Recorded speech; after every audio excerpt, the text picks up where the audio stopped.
Good morning, friends, and uh, Miridul pranam to you all for today.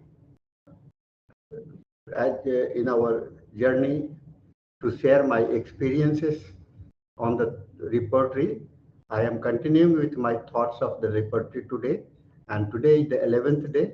Let me tell you something what I feel about the repertory. Now that we see every new patient, we enter into the new world. As we all are born differently, we as individual represents a new universe. We need to practice seeing how things look differently. When we feel all are same, it is delusional observations where mind is stuck back in the previous observation. Concept of individualization need to be followed strictly by strictly for the practice of homeopathy. Natural representations of life is always different from each others. As we see from a biological as well as genetic tradition, life is inherited but in different forms. Changed features are the essential factors for all living organisms. Fertilization of ovum by sperm, uh, unification of component chromosomal factors, which represent parental parents, but when these join together become a resultant individual.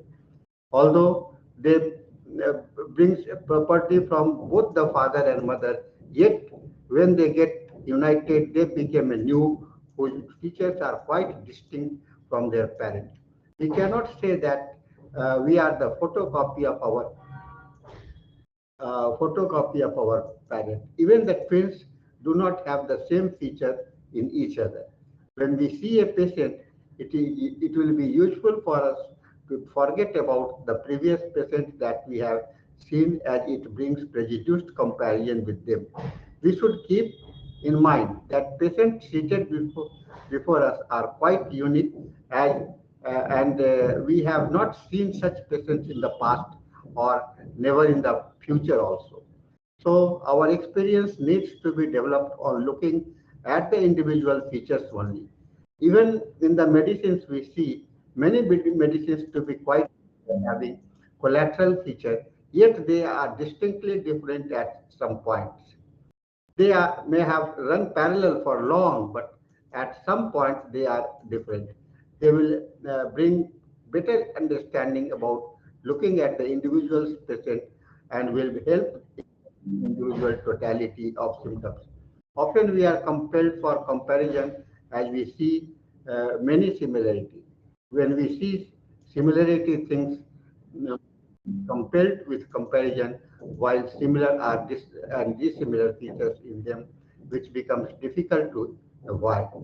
At these situations, it is useful to find out how different this patient is from the other.